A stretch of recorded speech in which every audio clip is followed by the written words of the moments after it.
Preacher, taas yung kamay, manalangin tayo, ma'am. Yes, Heavenly Father, in the name of Jesus, thank you so much, Lord, for the great love and word of given to us today to be here in the sanctuary of God to worship you and praise you in the beauty bless. Thank you so much, Lord, the testimony that we heard, the miracles you happen to the children, my God, hallelujah, and I know in the song, the choir, instrumentalist, everything that we do to worship you right now, my God. Please, anoint the servant, delivered with love and message to the first lady, the pastor. I bind Satan cast out in this right now, Lord. In Jesus' name, amen. Praise the Lord. Everybody say, praise the Lord. First of all, I give the highest praise, glory, honor, and majesty, and thanksgiving to our loving God, our restoring Savior, and I give double honor and respect to our dearly beloved and all evangelists with Salamida and time prophet of our loving God. And we always remember the blessed memories teaching. The stand Pastor Lina Kung Almeida and all beloved children, the whole Almeida family, to all of you, my dearest brothers in Christ, my co-workers, preachers, my family, at my new ones, all my beloved webcast viewer or watching right now, live streaming here in CDO. Everybody say, praise the Lord. Praise the Lord. Tayo magtagal mo yung namal, kay medyo yung oras natin, napakalalim na. Ating pag-aralan sa gabing ito, ang inatawag na the identity of the true church of the living God. The identity of the true church of the living God. Ang mga ilahanan, the identity of the true church of the living God. Everybody serves the Lord. Dahil basahin natin mamaya kay marami ngayon naglilipana na gusto talaga nila maging iba sila at binabago pa lang yung pangalan ng iglesia. So malaman natin mamaya na mahal kung sino pa nagbigay ng pangalan ng Jesmo Crusade at sino ba naghirang ng ating beloved pastor maging propita at evangelist sa ating kapanahunan? Kaya hindi pag-ibasa 1 Timothy chapter 4 verse 1 at 2. Basahin muna natin yan. The book of 1 Timothy chapter 4 verse 1 at 2. Hallelujah, praise the Lord. Libro sa unang Timoteo, kapitulo 4, versikulo 1 hantod sa versikulo 2. Sa 1. Ug ang Espiritu sa tin-aw nagapahayag nga sa kaulihiang mga panahon adunay managpamiya gikan sa pagtuo. Tungod sa ilang pagtagad sa mga malimbungon nga espiritu ug sa mga tuluhuan sa mga yawa. 2. Pinaagi sa mga pagminaot sa mga taong bakakon kinsang mga kaisipan nga paso nga daw pinaagig binagang puthaw. Amen. Everybody serves the Lord. Ito po, maminamal, dahil we are now in the last days of our serving the Lord. Now the Spirit speaketh expressly that in the latter time some depart from faith, giving heed to the seducing spirit and doctrines of a devil, speaking lies in hypocrisy, having their conscience seared with hot iron. Pagdating daw ng panahon, mismo ang Espiritu nagsabi, na pagdating ng panahon, mga minamahal, latter time, huling araw na to, maraming tatalikod sa totoong panampalataya. Amen? Amen. Giving heed to the seducing spirit. Pagbibigyan halaga pansin nila yung panghikayat ng masamang espiritu. And the doctrines of a devil. Doktrina ni Satanas. Na nagsalita ng kasinungalingan. Speaking lies in hypocrisy. Or hypocrites. Nagmamarunong na sila tama. Sila ang katotohanan, sila ng sinabihan ng ating Panginoon. So sa Biblia, speaking lies in hypocrisy. Ang salita ng kasilingan na puro pagpayabang. Heaving their conscience seared with that iron. Ang ilang isipan na susunog, parang sinusunog ng nagbabagang apoy, mga minimal. Kaya wala na sa tamang pag-iisip. Bakit po? Nalinla na sila po ng kaaway. Kaya sa iglesia ng Diyos, in the church of the living God, ang Panginoon po ay tumawag at humirang talaga ng totoong pastor niya at totoong propita. Amen ba? Amen. Dahil ito po sa iglesia ng Diyos, church, ang itawag ng church, a body. The church is a body of a group of Christian believer accepted the Lord and they got baptized in water in Jesus' name. And their life was changed by our loving God.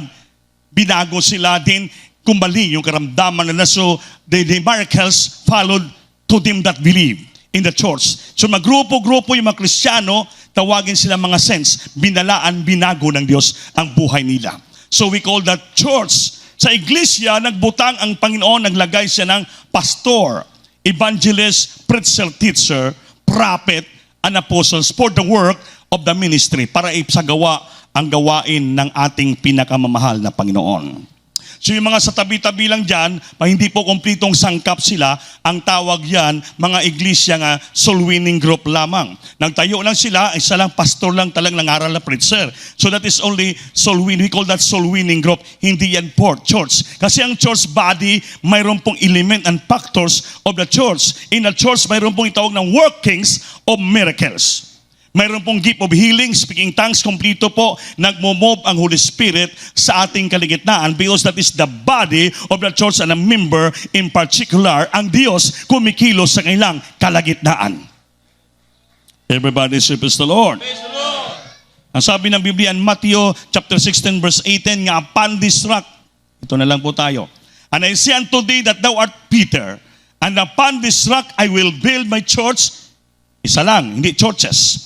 And the gates of hell, ang pultahan ng impyerno, shall not prevail against it. So isa lang ang tinutukoy ng iglesia, not churches, but I will singular, I will build my church. And the gates of hell shall not prevail against it. Ang pintuan ni Satanas, hindi po makapagpanaig sa tunay na iglesia ng Diyos. In the only one church, I will build my church, and the gates of hell shall not prevail. Hindi po magtatagumpay. Dito po, nagtagumpay bang kaaway? Hindi po nagtagumpay. Bakit po? Kasama natin ang ating pinakamamahal na Panginoon. Napakinggan natin mga testimony, nakaka-bless na mga testimony. Terrible nga manghimala. Grabing miracles, grabing katugunan sa dalangin, grabing blessing to prove beyond the shadows of the doubt that our God that we serve in this ministry is alive and powerful, that our beloved pastor by means of the prayer, hallelujah, is heard by our loving God because he is the prophet of God that he put in his ministry. That's why ang demonyo hindi po makapagpanaig. The gates of hell, that even Satan, shall not prevail against the church. Grabe himala. Pinagpapala ng ating mahal na Panginoon. Amen ba? Everybody praise the Lord. Praise the Lord. Maraming tao ngayon sa sanlibutan ito nagmamarunong. Nagmamarunong sila, marunong daw sila. Sabi ng Biblia, the wise shall not glory in this wisdom. Ang mga sabi nagmamarunong, hindi po sila pwede maghimaya, magmamalaki sa ilang karunungan, kaya ibabagsak sila ng ating pinakamamahal na Panginoon. Yung nagpapakumbaba dito, lalo itataas ng ating mahal na Panginoon. Hallelujah. Everybody praise the Lord. Praise the Lord. Pagibasa Jeremiah chapter 9 verse 23 up to 24, kaya hindi lang bilisan po natin. Yung Matthew 16, di na po, nakasulat na dyan. The book of Jeremiah, and then Jeremiah chapter 1 verse 5. Sino po mag-auna?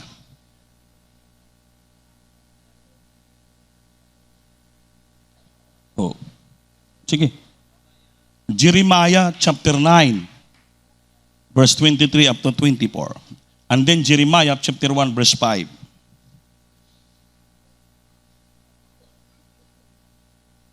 Hallelujah, praise the Lord. Jeremias kapitulo 9, versikulo 23 hanto sa versikulo 24. Hallelujah, praise the Lord. Mao kini ang giingon sa Ginoo, ayaw pagpahimaya ang taong manggialamon sa iyang kalam, ni pagpahimaya on ang taong kusganon sa iyang kusog. Ayaw pagpahimaya ang taong adunahan sa iyang mga bahandi. Sa 24, apan pahimaya siya nga nagahimaya niini nga siya nakasabot o nakailakan ako nga ako mao ang Ginoo nga naghatag sa mahigugmaong kalulot sa hustisya o sa pagkamatarong dinhi sa yuta kay nining mga butang nga ako naimot nagingon ang Ginoo. Amen. Palakpakan po natin Diyos. So yung marunong, mga mayaman, hindi po sa pwede magmalaki. Amen? Sabi ni Biblia, kundi sila po'y magmalaki na naintindihan nila ang aking kautusan, na kilala nila ako at sila po'y nagpapakumbaba. Yan po ang gusto ng ating mahal na Panginoon. Amen? But that I am the Lord which exercise loving kindness, judgment, and righteousness in the earth. For in these things I delight, saith the Lord. Ang Panginoon natutuwa kung ang tao po ay magpasigarbo, magmayabang sa kabutihan ng Diyos sa buhay niya. Amen? Amen. Yung pagkamataro ng Diyos, pinagmamalaki po natin, pinaglingkuran natin ng Panginoon. Yan pong sabi ng Diyos, ako po'y natutuwa sa kanila. I delight my heart to them. Natutuwa ang Panginoon. Pero kung nagmamayabang tayo, marunong pa ko dyan. Wala nang power ang pastor dyan sa Dismo kasi dating malpas, wala na. Wala nang ang pagpapala, ibibigay na sa mga apostol. Mga minamahal, nagmamayabang ka sa sarili mo. But let him that glorieth glory in this, that understandeth and doeth me. Kung sino na maghimaya, magmamalaki, magmamapuri, dito po siya magmamapuri, na siya po nakaunawa sa akin at nakilala sa akin. That he understandeth and knoweth me. Tayo po nakaunawa tayo, nakasabot po tayo at nakilala po natin yung totoong Diyos. Yan po dapat ang ating ipagmamalaki sa ating buhay. Because the Lord will exercise loving kindness. Kagandang pag-ibig nga kalulot ang pinapakita ng Diyos sa atin. Judgment and righteousness in the earth. For these things, I delight, said the Lord. Lahat ng bagay na itong ginagawa natin, ang Panginoon matuwa at malipay sa atin. Everybody say, praise the Lord. Praise the Lord. Because si Jeremiah, bata pa.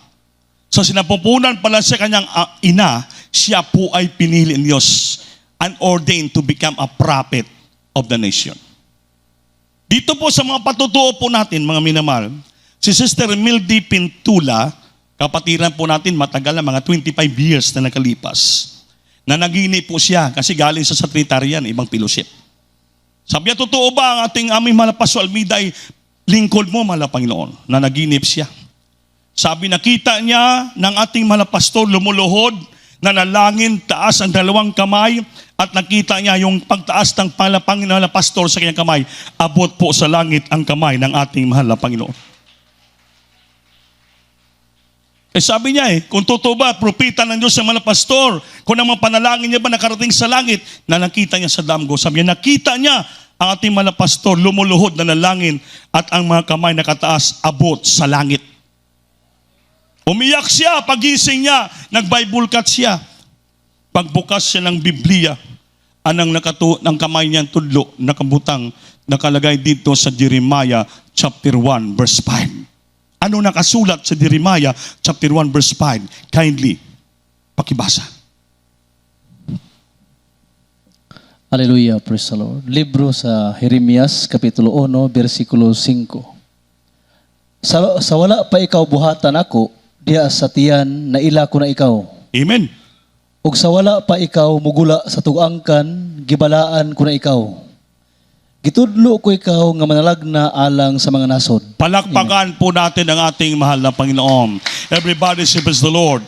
Sister Mildy Pintula na naginip siya, nanalangin ang malapastor, dalawang kamay nakaabot sa langit. Nag-Bible ka siya, nagtanong, Lord, ano ibig sabihin ng panaginip ko? Pagtingin sa Biblia, the book of Jeremiah chapter 1 verse 5. Sinagot siya ng ating Panginoon nga sabi, before I formed thee in the belly, I knew thee. And before thou camest forth out of the wombs, I sanctified thee. And I ordained thee a prophet unto the nation. Sinagot ang ating beloved noble pastor sa tiyan pa lang sa kanyang nanay. Ginapabdos pa lang siya, binalaan na siya ng Panginoon at siya po'y inordinahan na inutusan maging propita ng buong kanasuran. Palakpakan po natin ang ating mahal na Panginoon. That's why, beloved pastor natin, mga minal, sinubukan sila within 12 years time. Grabe, walang matulugan, walang bahay, grabing hirap nila, walang makain. Dahil bakit hindi basta-basta katawagin ng propeta? Kailangan subukan ka muna ng Panginoon kung talagang sincero ka, totoo bang propeta ka. Noong nagtagumpay po ang ating beloved pastor, bakit po hindi po siya tumayo na maging propeta, kundi siya talaga pinatayo at binigay ng Diyos maging propeta ng buong nason. That's why ganun na lang ang himala sa ating iglesia. Bakit po? Grabe, ang Diyos mismo ang humirang sa beloved pastor na propita ng nansod. Kaya saan yung iba dyan, propita, apostol, mga minahal, sabi ng Biblia, nasunog ng demonyo, nalilas ng demonyo ang ilang isipan, sinunog ng sambagang apoy. puthaon na baga sinunog ang isipan nila. Kaya naging reprobate minds, hindi na maintindihan ang ilang ginagawa. They take heed, binigyan na pansin, take heed. Giving heed to the seducing spirit. Alam mo yung seducing spirit, nang sisidyos yan. Kinukumbinsi ka. Pinupuntahan ka sa bahay, tinatawagan ka, dito ka na, wala yan. Wala yan. Tanda ng malapason, di na lang makakita. Mga minamahal, si Brother Pire, nag-testify kanina, na kung napakinggan nyo, nasakit yung anak niya.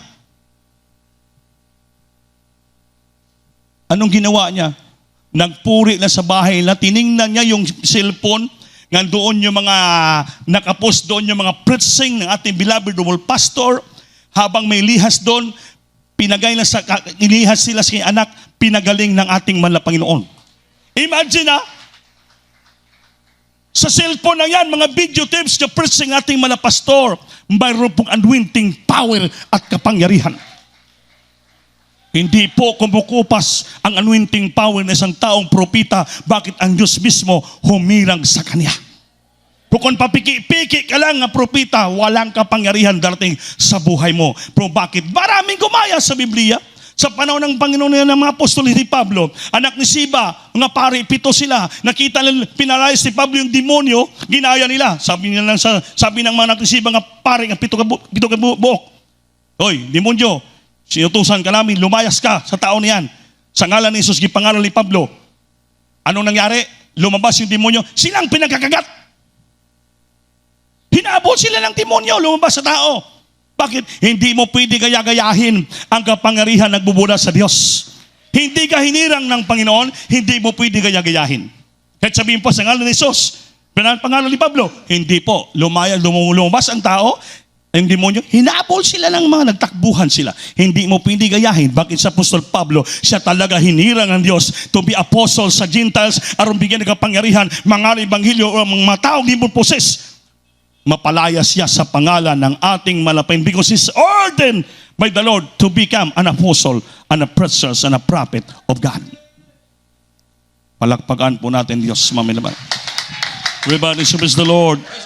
Hindi pang Panginoon po, hindi siya pwede magsinungaling sa mga taong hinirang niya. Amen? Sabi ng Proverbs chapter 23 verse 19, God is not a man who make a lie. Ang Panginoon, hindi siya katulad ng tao na magsinungaling. Pag sabi, hirang kita, pagpalain kita, gawin mo yan. Gawin po na ating malapit. Hindi po tumo istorya, fables ng mga istorya. Dito po, totoo. Pag hinirang ka ng Panginoon, tinawag ka niya dito, magpatuloy ka kapatid ko. Huwag kang lumabas dito. Ay once lumabas ka, makinig ka sa mga seducing spirit, mga doktrina ng demonyo, kawawa po tayo maminamahal. Hallelujah. Dito po, pinagpala tayo sa iglesyang ito. Bakit po? Nagbigay Diyos sa atin, hindi lamang pastor, propita pa ng ating pinakamamahal na Panginoon. Palakpakan po natin ang ating pinakamamahal na Panginoon. Everybody say, praise the Lord. Praise the Lord. Ay, hindi mo pagniwalaan yung propita, delikado ka. In Acts chapter 3, sulat nyo lang yan. Acts chapter 23, verse 23. Kung hindi mo paniwalaan yung propita, pag-apuuhon ka sa liwa ng mga tao, wawasakin ka. Amen?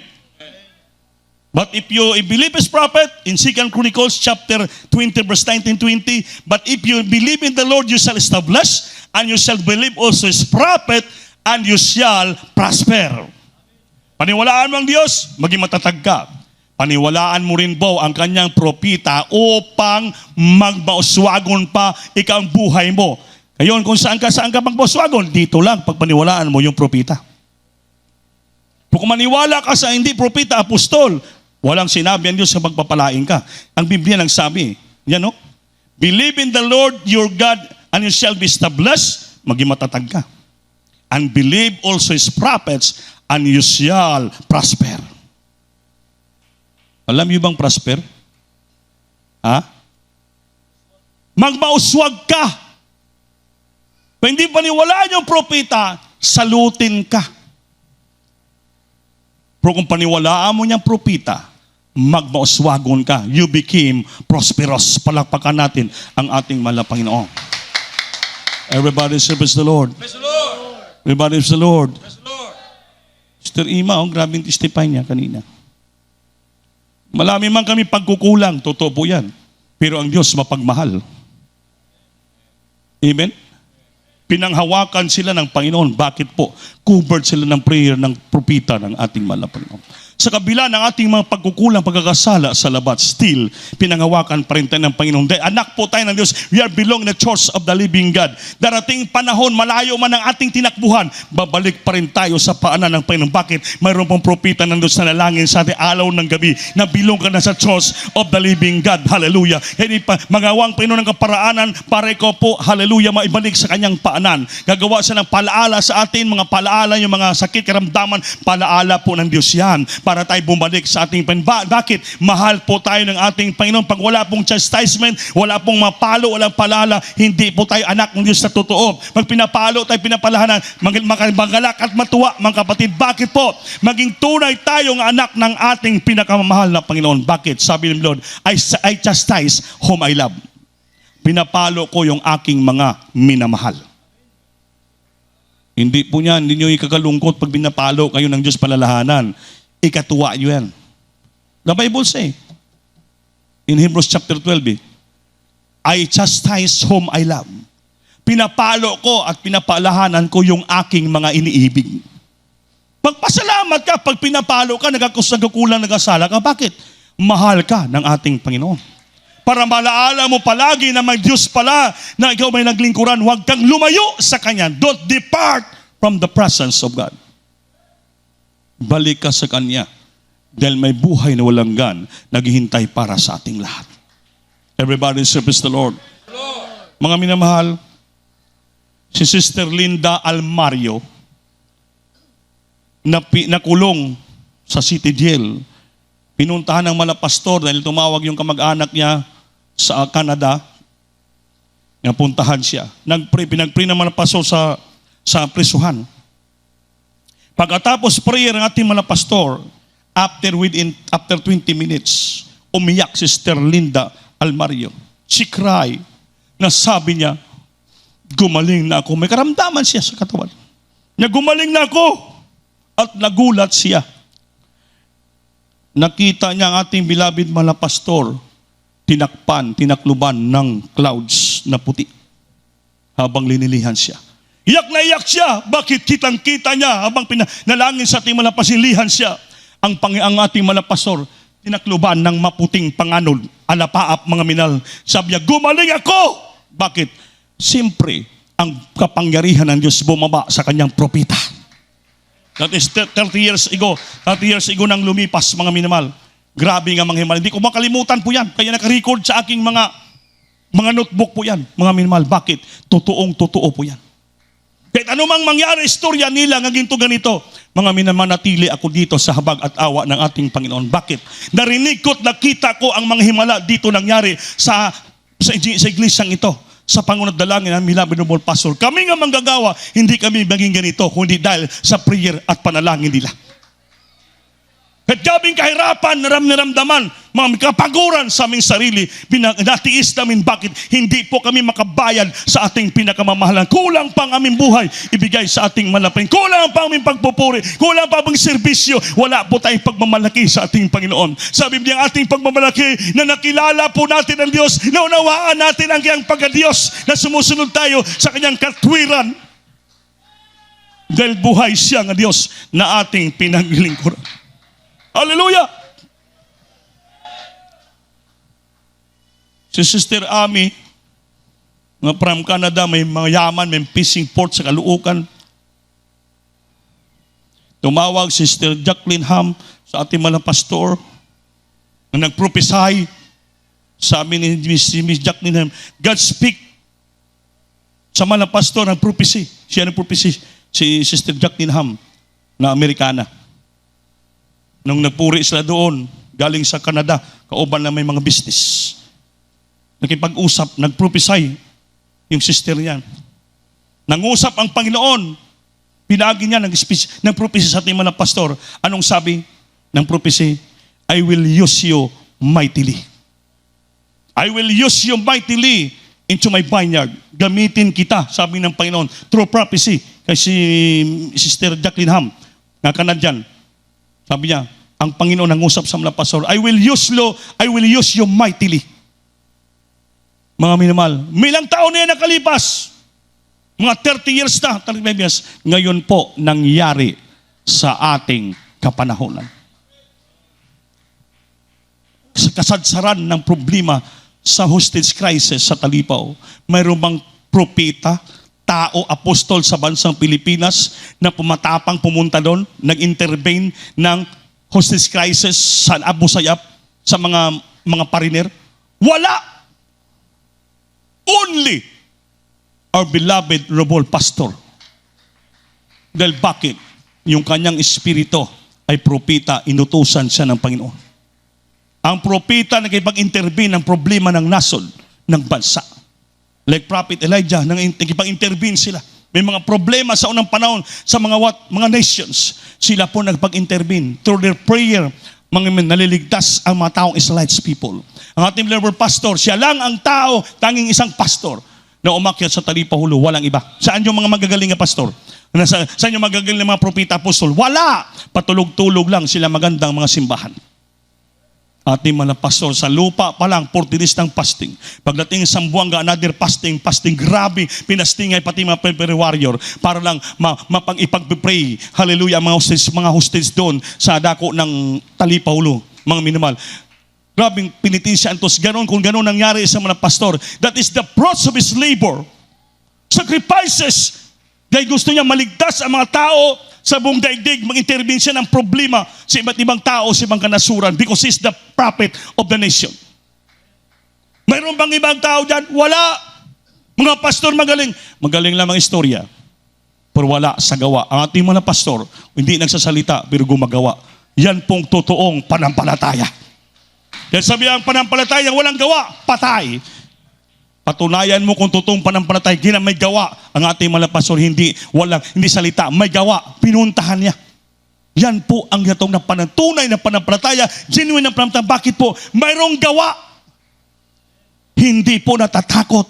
Bakit? Napatunayan sarili niya ang Diyos niya buhay na pinaglingkuran. Tayo po ay pinagpapala ng lubusan dahil sa propeta ng ating Panginoon.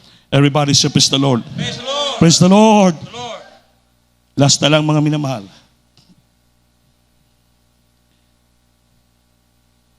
Ang isang driver, tricycle driver sinasakyan ng kapatiran. Habang sumasakay yung kapatiran natin, may plano siyang ripin. Ngayon, nanalangin yung ating kapatiran, biglang nakita niya, nag-appear. Napakalaking tao. Napakalaking tao. Natakot yung tricycle driver, gustong ripin yung ating kapatiran. Pero alam mo, nagsalita yung tao, biglang nagsalita na malaking tao sa harapan yung tricycle driver. Sinabi niya yung sister, nakasakay. Sabi niya, sabihin mo sa pastor nyo na ang pangalan ng ministry ninyo hindi na po Jesus Charismatic. Kasi noon, ang pangalan ng church natin, Jesus Charismatic Fellowship. Tandaan yun. Ngayon, ang Panginoon mismo, na nagpakita malaking tao sa tricycle driver, na doon nakasakay yung kapatiran, sinabihan siya, sabihin mo sa iyong pastor, ang pangalan ng iyong ministry, hindi niya charismatic, kundi Jesus Miracle Crusade Ministry na. Kaya yung nagpangalan ng ating church, hindi pong mga pastor. Ang Diyos mismo nagsabi sa ating mga pastor nga ang pangalan ng ministry nyo, sabihin mo sa pastor nyo, hindi na charismatic, kundi Jesus Miracle Crusade Ministry. Kaya hindi nila pwede gaya-gayahin yung Jesus Miracle. Iyan pong original, galing sa ating pinakamalapang Panginoon. Bakit po? Jesus Miracle Crusade. Kaya dito po sa ating nagkukrusada, si Jesus nagamilagro. Kaya yung gaya-gayahin nila, apostolic, wala naman milagros kanila. Piki, hindi nila pwede gaya-gayahin ang pangalan. Kaya nagbigay ng pangalan nito sa ating mga pastor, ang Panginoon mismo. Hindi na po charismatic ang pangalan fellowship nyo, kundi sabihin mo sa pastor nyo, Jesus Miracle Crusade Ministry na. Kaya mga minamahal, hindi po ang pangmalapasto nagpangalan yan. Kaya yung pinagigitam lang, hindi po pwede gayahin yung Jesus Miracle. Yung marami na gaya-gaya, walang himala nangyari sa buhay nila. dito lang po sa totoong iglesia, Jesus Miracle Crusade Ministry. Kaya tayo naging international. Bakit po? Pinagpalang ministry ito, not only in the Philippines, but throughout the globe. Abot na sa buong daigdig, kaya tinawag tayong international ministry. Kaya kami mga preacher, pinagpala kami.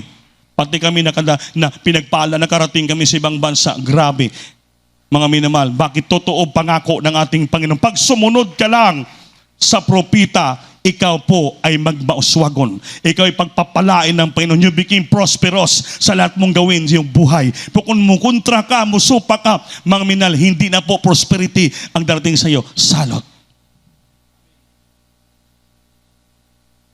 And then, Father Piri, to prove, beyond the shadow of doubt, tape ng Malapastor preaching, gumaling yung baby niya.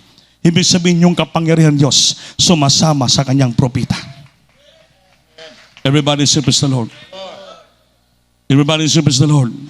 Kaya mga minamahal, tayo po dito nga nanatili, nga mainit, lalo po tayo magpakainit. Sabi ng Malapastor, doubts your doubts, but don't doubt the power of God in His ministry. Huwag mong alinlanganan ang kapangyarihan Diyos dito sa ministeryong ito.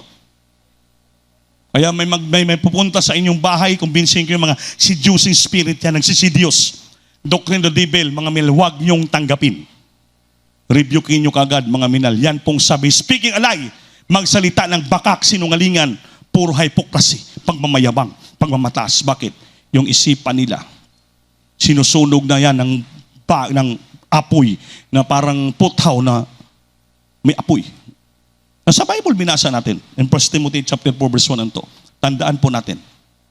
The Spirit speaketh expressly that later time some depart from the faith, giving heed to seducing spirits and doctrine of the devil, speaking lies in hypocrisy, heaving their conscience seared with hot iron. Ang konsensya nila sinusunog ng mainit na puthaw. Tandaan po natin yan. Tayuan po natin ang doktrina sa Jesus Crusade. Kaya dito po, hindi kami manatili dito ng ilang taon. For within 30 years na po kami sa habag ng Diyos lamang. Mag 34 years na kami sa Jesus Crusade. Mga minimal, nanatili kami dito. Kahit ganito lang yung buhay namin. Hindi kami pinabayaan ng ating Panginoon. Kayo rin.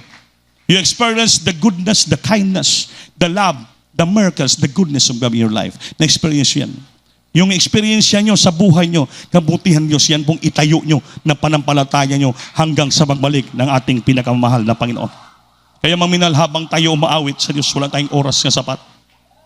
Purihin natin ang ating pinakamamahal na Panginoon. Hallelujah. Damahin natin ang presensya ng Diyos. Kung tayo po nagalilagin pa dito, nagduha-duha pa tayo, tanggalin natin.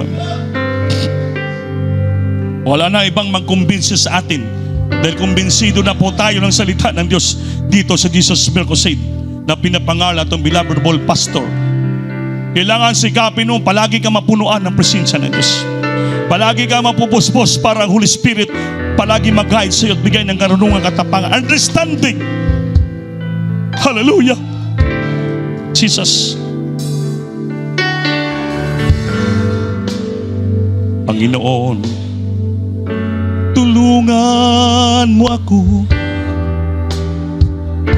ngayon sa mga oras pangangailangan ko. Aking itataas aking kamay, panghawakan mo, gawing matibay sa lahat ng bagay. Bawat hakbang ko'y mayroong sumasabay, problema at paghihirap sa aking gumagawa. Ngunit alam ko sa bawat takbo ng buhay ko, dahil sa iyo, Jesus, ako'y magtatagumpay. Panginoon, ako'y sa iyo,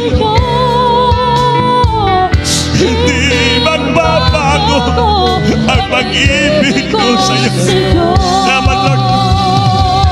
Mananatili, pag-iayamanin ko singit. Ang pag-ibig mo nasa hugagis ka sa puso. Kailangan kita, kailangan kita. Aking Panginoon, sa mamang lakbayin, Jesus, tulungan mo ako, palakasin, patatagin sa lahat ng pagsubok hanggang magbabalik. Kailangan kita.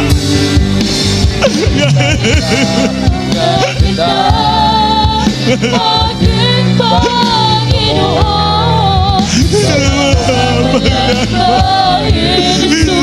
tulungan mo ako, palakasin, patatagin sa lahat ng pagsubok hanggang sa'yo magbabalik.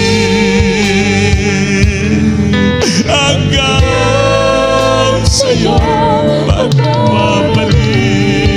Sige, dalawa. Hanggang sa'yo magbabalik. Hanggang sa magbabalik ng Panginoon, maging matatag tayo, pangawakan tayo ng hanapin. Singgit, hallelujah. Jesus!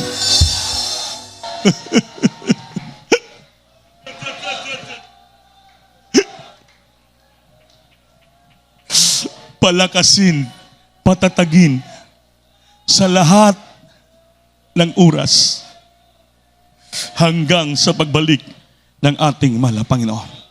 Maging matatag tayo, mga minamahal. Tayo ang nating totoong pagtulunan dito sa Biblia. Nakita natin sa ating dalawang mata ang kapangyarihan Diyos kumikilos sa ministering ito. Wala nang ibang paglinla pa sa atin, makaagaw sa ating mga doktrina ng demonyo. Ito na ang totoong paglilingkod sa ating mahal na Panginoon. Diyos buhay, may kapangyarihan. Nag-experience po natin ang kapangyarihan ng ating Panginoon. Kita mismo pinagaling ng Diyos, karamdaman, binago ang buhay natin. Pinagpala tayong lubos ng Diyos. Singgit, hallelujah! Damang-dama natin presensya na ating mahal na Panginoon. Hindi po mabayaran ng billions of pera yan ang presensya ng Diyos. Wala yan sa iban nga kongregasyon. Dito lang sa Diyos mo kasi bakit kumikilos ang Diyos dito. Buhay ang Diyos natin. Totoong paglilingkod ang dito sa akin. Natutuwa and the Lord delight to us. Sikapin mo palagi. Huwag tayo mag-absent sa gawain. Dumalo tayo palagi dahil dito lang natin madamang presensya ng Diyos. At dito tayo maging malakas. Hallelujah. Jesus! Huwag kang mahiya sumigaw. Huwag kang tihik-tihik sumingaw ng malakas na boses sa pagpapuri sa Diyos. Ipatugbaw mo ang mga boses. Hallelujah! Jesus. Mga minamahal, itaas yung kamay nyo. Tayo po'y dumalangin.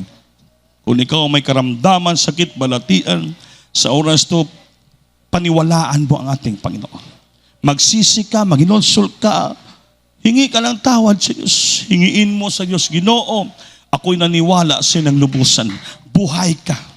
Sa oras na ito, manalangin tayo, ang ating isang kamay nakataas, ang isa nakapatong sa ating ulo o nakapatong sa parte ng ating katawan na may karamdaman, ating palayasin yan sa isa-isa. Demonyong karamdaman, sakit, anong klaseng karamdaman, banggitin mo, lumayas ka sa aking katawan sa pangalan ng Jesus. Bisyo, problema lahat, palayasin natin pag-alinlangan. So dalangin yung propeta man na pastor, ito kami sa tubangan ng harapan, nagpupuri sa iyo, nagmasamba sa iyo, Panginoon. To the person of the pastor, to the great name of God, humikin tulangan, kabagan mo kami lahat, pagkatiran, pagtalawari mo kami, tulugan mo kami, babang kapangyarihan mo sa pagkaligitaan, pati sa mga webcast viewer, may karamdaman sila, mga patong silang kamay sa mga TV screen, pagpalain mo lahat sila ngayon sa oras na ito, Panginoon. Hallelujah. Sawayin nyo, yes, I mean, the pop darkness, demons, infirmity, sickness, and diseases, cast out from me, brother. The might of Jesus, be healed, right now, promise, bless the children, right now, man, in Jesus' name, Amen, amen, praise the Lord. Hallelujah, praise the Lord Jesus. Palakpakan natin Diyos, mga minamahal. Everybody say, praise the Lord. Tumayo tayo lahat, mga minamahal. Taas yung kamay, tayo po tumalon ng 3 beses. Malakas, hallelujah, praise the Lord. Hallelujah, praise the Lord. Hallelujah, praise the Lord. Hallelujah, praise the Lord. Mga huwag mag-absent, na pasensya na kayo, lumampas tayo sa oras dahil napakaganda ng mga patutuo kanina, mga minamahal. So, iagin natin sa